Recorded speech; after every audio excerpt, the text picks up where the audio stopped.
May tanong ako sa'yo, Em. Wow, exam agad. Nakinig naman ako kanina, June 12, 1898. Tama. Very good ka. Pero hindi yan ang tanong ko. Ay. Pamilyar ka ba sa term na deflection? Oo! Et yung pagtumingin ka sa salamin, tas nakita mo yung sarili mo. Sabi ko na magjo-joke ka eh. Ayoko na dapat tanungin eh. Hindi ba yun? Hindi deflection yun. Well. Reflection. Alam ko na yun. Yung Bakit parang... ganun pati yung niya mo? Parang undemure ba? Eh, syempre, dalagang Pilipina ako today. I will try kung dalagang Pilipina. Kaya ko ito today. Oh, sige. Alam ko Meron ka yung rin? deflection. Ito, baka tama na to. Yung sa basketball, pag ayaw mo matatamaan ka ng bola, iniiwasan mo. Deflection yun. Apa, pagdating teka sa lang. basketball yun. Oo nga. Tama ba ako? Bigla ka nagkaroon ng Ng knowledge sa sport. Diba? Ang galing ah. Ang galing talaga ng prompter natin. Pero totoo, may tama ka dyan. May tama ka talaga lagi. Sampisan. Amiga. Ganyan, parang ganyan po ang deflection. Yung pero pag-iwas ang tawag at pagsalag ang pag-uusapan natin. Pagsalag talaga, teka lang. Salag. Salag. Si Sai naglagay niya, Di ba ano yung ano? pagkain yun kapag gusto mo maging healthy? Salad. Uy, grabe siya! Ay, matiglaw. Okay, simulan na natin. Sabi nila, ano ba talaga pag-uusapan nyo? Pagkain. Pagkain, basketball, salamin. Ang topic po natin ngayong umaga sa Share Kayo ay deflection bilang defense mechanism ng mga tao para makaiwas sa criticism, blame, at iba pang uncomfortable na emotions by shifting focus or responsibility sa ibang tao o ibang external factors. Parang yung lagi natin sinasabi, ba't ka late? Traffic! Umulan. No, blame Kasi it on the late siya weather. nag-ayos. Halimbawa, may kasama ka, di ba? Ituturo. Pwede rin. Na-late Or- kasi yung sundo ko, di ba? Ibe-blame doon sa iba. Ang tagal kasi nung sasakyan sa harap ko. Ganon. The Late. excuses. Yun na. Basta, you get it, mga kal. At para mag-share po ng kanyang kaalaman tungkol sa deflection, makasama po natin si Rainier Ladek, isang psychologist. Welcome back, Rainier! Magandang umaga po at magandang umaga po sa ating mga kakada. Na alam mo naman yung pag-uusapan natin Yes, dito si yes. Rainier. Absolutely, Hindi na siya yeah. pagkain. Nagulo ka ba? Exactly. Medyo. I like the honesty. Kasi, ganyan talaga. Joker talaga kami dito. Okay. Sabi nga natin kanina, Rainier, hindi na bago itong konsepto. Yes. Ito, binigyan lang ng bagong titulo. Yes, exactly. Nilabel lang na deflection. Pero ito ay yung dating tinatawag nating Paninisi. paninisi. Ng ibang tao. O, anong pagkakaiba nito? Meron bang pagkakaiba tong deflection sa paninising na nalaman na natin? Actually, same lang talaga sila. Kung saan, di ba, deflection is parang you put yourself away from that mistake. And then you attribute it. Parang pinapasa mo ngayon yung pagkakamali sa ibang mga tao.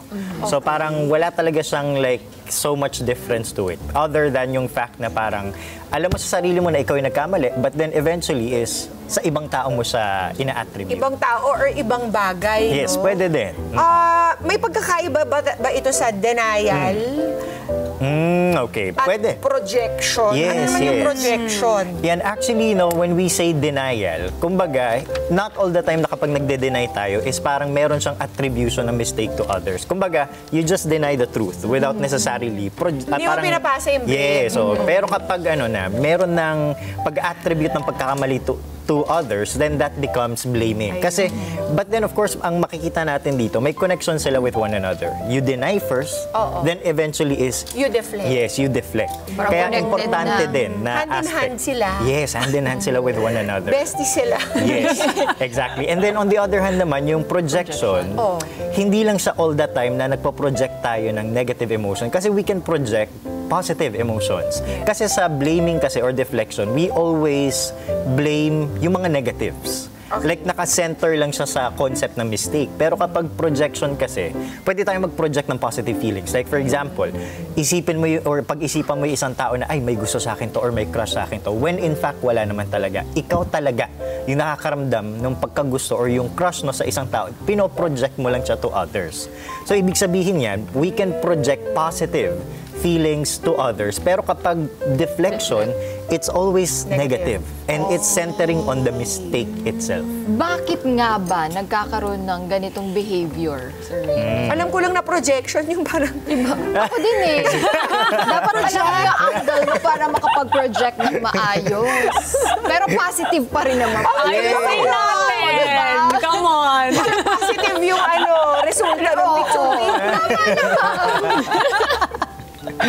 Okay, sorry, Ems. Okay na, interruption naman yung ginawa Kasi ko. Independence Day, malaya tayo. Yes. Tama. So, going back. Sure. Bakit nga ba nagkakaroon ng ganitong behavior? Several factors. Maaaring nagmula to sa childhood natin. Like for an instance, kung yung isang bata is laging, or kapag nagkakamali siya, tapos ang harsh ng punishment sa kanya kung saan pinapahiya siya, imbis na kinokorek or ginaguide na mabuti, like ang sinasabi sa kanya is, hindi mali yan, pangit yung gawa mo, ang hina mo naman. So, syempre, isang bata is tumataas sobra yung anxiety niya doon sa pagko-commit ng mistake. So, kapag lumaki siya, kumbaga, maa-associate niya yung negative feelings na yan, na kapag nagkamali siya, is baka maramdaman niya ulit yung negative feeling na yan. So, eventually, magiging defense mechanism niya ngayon is yung pagde-deflect. Parang instead na akuin niya yung responsibility at accountability dun sa pagkakamali, para maibsan yung anxiety na nararamdaman niya, ibabaling niya sa ibang tao. Then, another factor to it is that sometimes kasi yung paninisi natin ng ibang mga tao, it works. So the more that, kapag for example, isang tao naging successful siya, binlame niya sa iba, naniwala yung iba, then eventually nagtagumpay, no, yung parang plan niya, no, to actually blame it onto other people. Yung mga successful behaviors natin, ang tendency niyan is uulit-ulitin natin yan in the future. And then, another factor, no, kung saan, kapag may consistent na deflection or paninisi isang tao, maaaring related to sa egocentric or narcissistic trait ng isang tao. Kung saan, di ba, yung mga tao na may narcissistic traits, kumbaga, they build this ideal image sa utak nila. Na ako ay perfect, na hindi ako nagkakamali, lagi akong magaling. Now, para maprotektahan yung image na yan, kapag nagkamali sila at na-recognize nila yun, syempre, hindi nila hahayaan, no, na masira yung tingin nila sa kanilang sarili. So, ang magiging defense mechanism nila is magde-deflect sila. Parang ang pag-iisipan nila is, hindi ako yung nagkamali, ibang tao. Just to protect, no, that Grabe, image no? of themselves. But that's a problem. Yes. Yeah, absolutely. and normally, I guess, the people na nararanasan yan, hindi sila aware. Yes, exactly. Hindi nila alam. That they're ginagawa going nila through it. yun? Yes, yes, Feeling yes. ko kadalasan hindi alam. Yes, may mga tao Pwede ba na tayo hindi naman nila sinasadya. Magbigay ng sample para mas maintindihan pa ng mga kada natin, Sir Rainy. Ayan. Siguro yung mga simple example ng deflection is that, ito na-encounter ko to sa ilang mga estudyante ko. Like, sasabihin nila na, sir, kapag ako bumagsak, reflection to ng pagtuturo mo. Yung parang ganyan. When in fact, baka naman yung estudyante absent ng absent, hindi nakikinig kapag may lecture, o kaya hindi nagre-review. Ang high-tech ng students mo, ha? Ay, naku, yung mga estudyante ko, mga Iba na psych ngayon. students. Deflection talaga. Ano? So outspoken. may ganun naman. ka Buti na dyan. psychologist ka. Yes, oo. Hindi Alam nila ko yung ginagawa mo. manipulate. Sorry. Yes. Nababasa ko isip na. Hindi. Ayun, tapos another example is sa relationship. Like for example, kapag sinabihan niya na, wag mo kasing sabihin yan tuloy, nasigawan kita. When in fact na parang ikaw naman, may choice ka naman to choose kinder words. May choice ka naman na hindi maging aggressive sa approach mo, no, doon sa problem ninyo. Pero sinisi mo siya, no, doon sa bad behavior mo towards that person. And then siguro another example is sa mga empleyado. Like, ang minsan no, ang pwedeng maging excuse nila ay hindi ko nagawa tong trabaho ko kasi sobrang slow ng internet connection, when in fact no, parang hindi naman talaga kailangan ng internet connection doon sa task na dapat mong gagawin. So parang nagde-deflect tayo no, from doon sa parang alam natin na meron tayong accountability at tayo talaga yung mali, para maibsan yung anxiety na nararamdaman natin. Kasi yun talaga yung pinaka-function ng deflection or yung paninisi ng ibang mga tao, para maibsan natin yung tension na nararamdaman natin, we have to Maipasa. blame it into others. Paano pag magkapatid? Sorry, ma'am. Ay, go ahead. Yung kaninang sample mo. Paano pag magkapatid naman? Ang Oo, Uso yan sa mga magkakapatid naman. eh. Oo, di Di ba? ako, no? Si Joey. Kasi alam nila yung consequence na may palo eh, di ba? Yun Parang nga. alam kagad Dahil yung sa harsh na takot ng consequence. punishment. Yes. Pero, Rainier, anong problema? Kung ito ay naiibsan nito ang stress nung nagde-deflect, ano ang potential Effect. anong Consequences? potential bad consequence nito para Okay. dun sa lagi nagde-deflect? Ayan. Buti nga hindi siya nasa stress eh. Yes, exactly. Para dun sa nagde-deflect, eventually, wala siyang pagbabago. Kasi eventually is wala siyang natututunan no, doon sa ano. So, Bukod mga sa mistakes niya. nakakairita. Oo, correct. Yes. Nakakairita. Exactly. Ay, perfect ka kasi. Wala kang mali. Wala. Ibang tao ang may problema. Lahat ng Wala tao sa'yo. mag-a-adjust sa'yo. So, does this person then become parang delusional? Kasi parang... Oo nga, delulo nga. May mga tendencies. We parang cannot feeling say nila for tuloy, sure. After a while, naniniwala na sila sa Sa sarili. sarili Exactly. nila, sa sarili nilang feeling Exactly. something. Oh. Yes. Tapos hindi gumagaling yung mga habits nilang masama. Kasi hindi nila ina-accept. Yes, eh. exactly. Yung halimbawa, Tama. your tardiness, ayaw mong i-accept, binibintang mo sa ibang mga factors. Yes. So habang buhay ka ng late, Exactly. Nahihirapang magbago. Then at the same time, baka magkaroon ng increase na personal distress. Kasi actually, yung mga tao na consistent na naninisi ng iba, mapapansin natin sa pattern ng situations ng buhay nila, lagi yang may kaaway. Kasi 'di ba, kung makikita natin kapag tumatanggap ka ng pagkakamali, naayos yung Yeah, yung relationship correct. ninyo. Pero kapag ikaw sisi ka ng sisi to almost every aspect of your Totoo. life, expect mo yung tao na laging naninisi ng iba, may kaaway yan lagi. oo, yung mga nga. binibintang nila. Oo. Ang dami na, hindi na Totoo. nila alam eh, no? Ang dami na. Dami pumasok sa isip ko ng mga kilala ko nagde-deflect pala. Oo nga. Pero yun pala kaya pa ginagawa ma-break nila. yun. Yes, kaya yun. Kaya yun. Kaya? As long as, syempre, yung tao no, na parang talagang lagi siya nagde-deflect, mahirap sa kanya na i-accept yun na may mali. Yung awareness Pero kailangan ayaw. kasi ng ano dito ng intervention ng iba. So when we want to break that, talk calmly to the person. Are you Dapat- sure it's gonna work? Yun nga din. Yung, Kasi di ba ako mamaya parang may deflect na hugot back yun, to you? Hindi, Yun meron din. kasi ako mga kilala na would Oo. love to help na to let them be aware about Yes. what they're doing. Actually, ang kailangan natin gawin dito, kasi may expect natin no, na kapag kinausap mo yan, kalmado ka, pero siya hindi. Kasi yung intimidation, no, yung parang true. tataas yung boses, Oo. kasi kailangan niyang ma-dominate ka in that situation para ma-convince ka na totoo yung sinasabi niya. Pero ang dapat nating gawin dito is objective dapat yung gagawin nating track ng conversation. Kaya meron kami tinatawag na ABC model. Sige nga. So yung A Turuan is mo yung kami. antecedent or yung situation. Like for example, may pagkakamali. I-track down nyo muna yung antecedent or yung situation. Paano siya nagsimula? Sino yung mga tao na involved doon sa situation? Para at least, etong tao na sisi ng iba is hindi puro random na tao no, yung sisisihin niya. Dito, kumbaga, mafi-filter natin sino ba yung mga involved doon sa situation para ma-focus lang sa kanila yung situation. Then letter B is the behavior. Alamin ninyo, like, ano ba yung nangyari? Since ito yung nag-trigger, ano ba yung naging behavior ninyo during at that time? Nag-away-away ba kayo? Pinag-usapan nyo ba yung probable na magiging solusyon? Then, of course, yung letter C is yung consequence. So, nangyari yung problema, ano yung ginawa ninyo? Ni-resolve nyo ba ito? Or nag-away-away lang ba kayo? Nagsiraan ba kayo? Para in this situation, kasi kapag objective nating pine-present sa isang taong laging nagde-deflect, kumbaga parang wala silang kawala doon. Kumbaga ikaw, kung sila, nagiging subjective sila, ikaw objective ka. So in that sense, matutulungan mo yung tao no, na ma-lead siya at ma-realize niya na, oo nga, no, na I've been baka, doing this, yes, yeah. baka talagang I've been doing this, na may contribution din ako doon sa nangyari. So kailangan talaga dito no, ng parang structured way of how Pasensya. we have the conversation Kasi with at the first, person who hindi keeps mo on makukuha deflecting. yung ganong sagot din. Yes, exactly. Ang hirap talaga kasi ang nagiging automatic defense is yung mag-deflect kagad, yung tumakas kagad. Parang ano siya psychological escape siya. Lalo na kapag Default mode din nahuhuli nila na yun. yung isang tao. Diba? That's their default. Can you give an example, Rainier, kung paano gagawing objective yung halimbawa, like the actual Yeah, the actual conversation. talk. How do you start it? Siguro, no, let's start it like, for an instance, okay, sige, i-analyze Halimbawa yung natin. kumari kung mahilig mag-deflect, anong una kong sasabihin sa kanya without her getting defensive? Okay.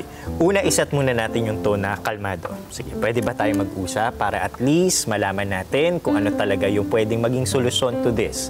Kasi una, kailangan natin sabihin no, na moving forward yung conversation. Kasi yung mga tao kasi na laging nagde-deflect, laging moving backwards. Laging gusto nilang i-point out kung sino yung mali. So dito kapag sinabi natin na okay, let's talk para at least malaman natin yung solusyon for this. Para at least kung may kailangan tayong baguhin on my part, on your part, is magagawa natin ang solusyon. Kumbaga, hindi mo dito, kumbaga parang isi-single out yung tao.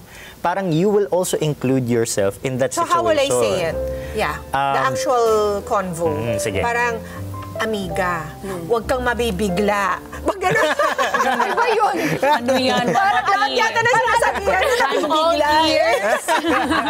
Siguro, Yes, Manaki. I'm ready to deflect. Biglang ganun, di ba? Ganun yung mga tao, Ano correct. ba maganda, di ba? Para malaman ng mga kadanan, paano yung entrada nila?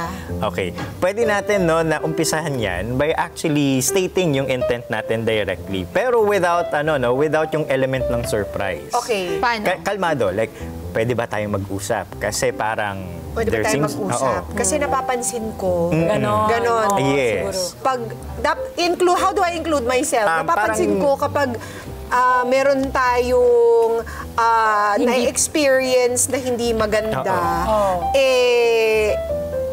hindi mo inaamin na kasalanan mo.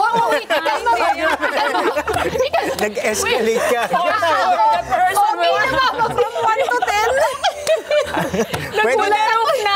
Yung puno yung sa Parang okay na tapos. Pwede natin gawin na Biglang naging aggressive.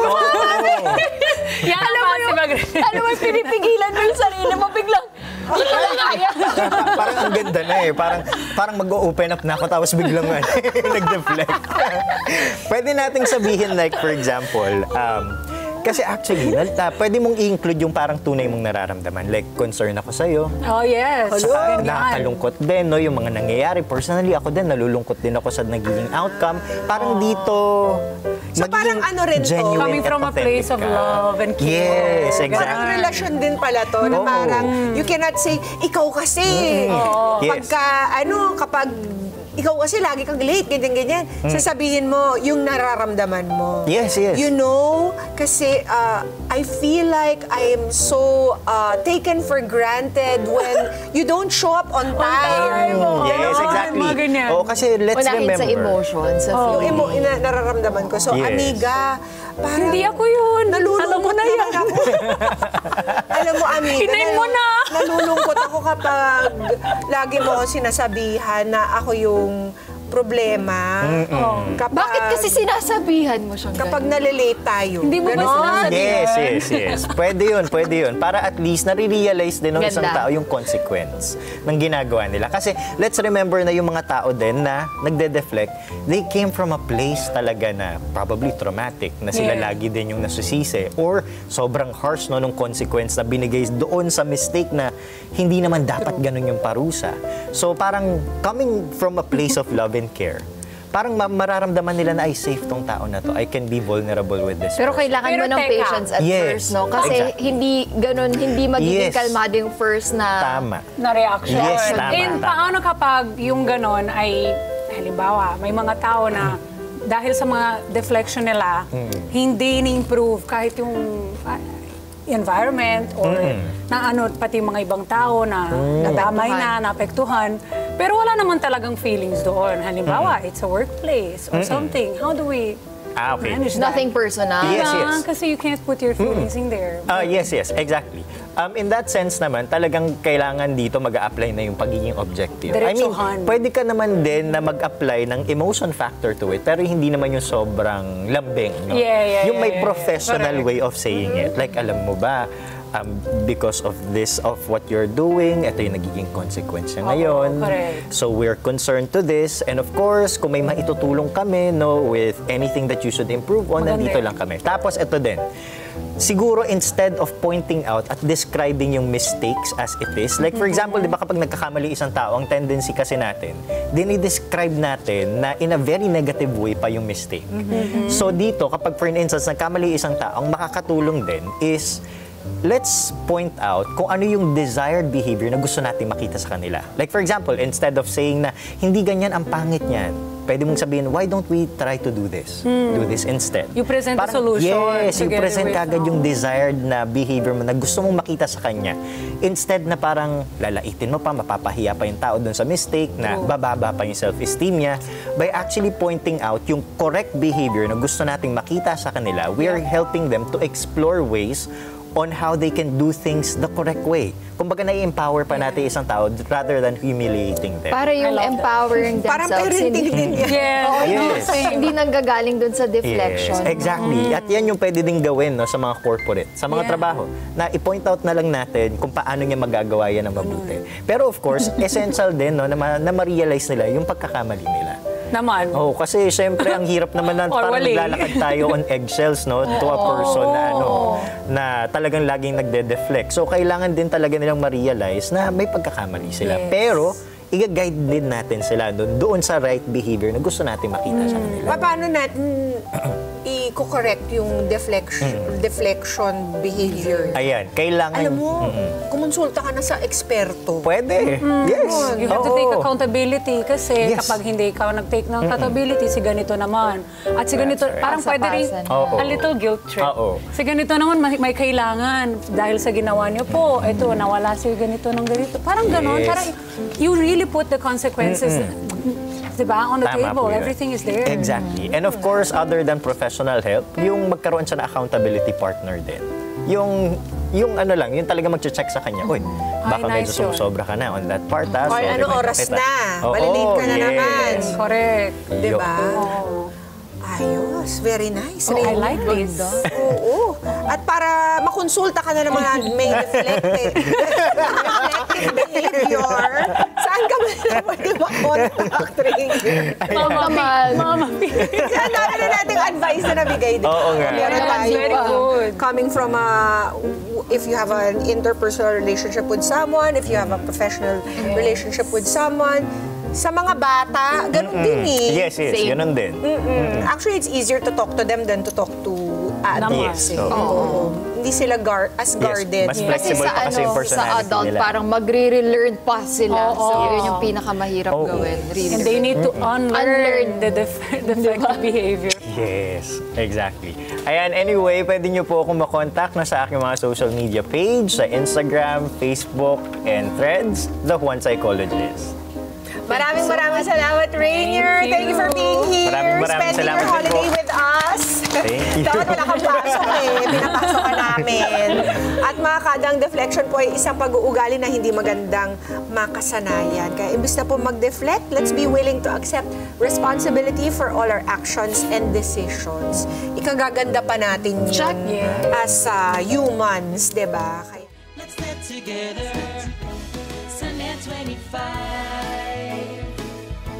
Sunday 25.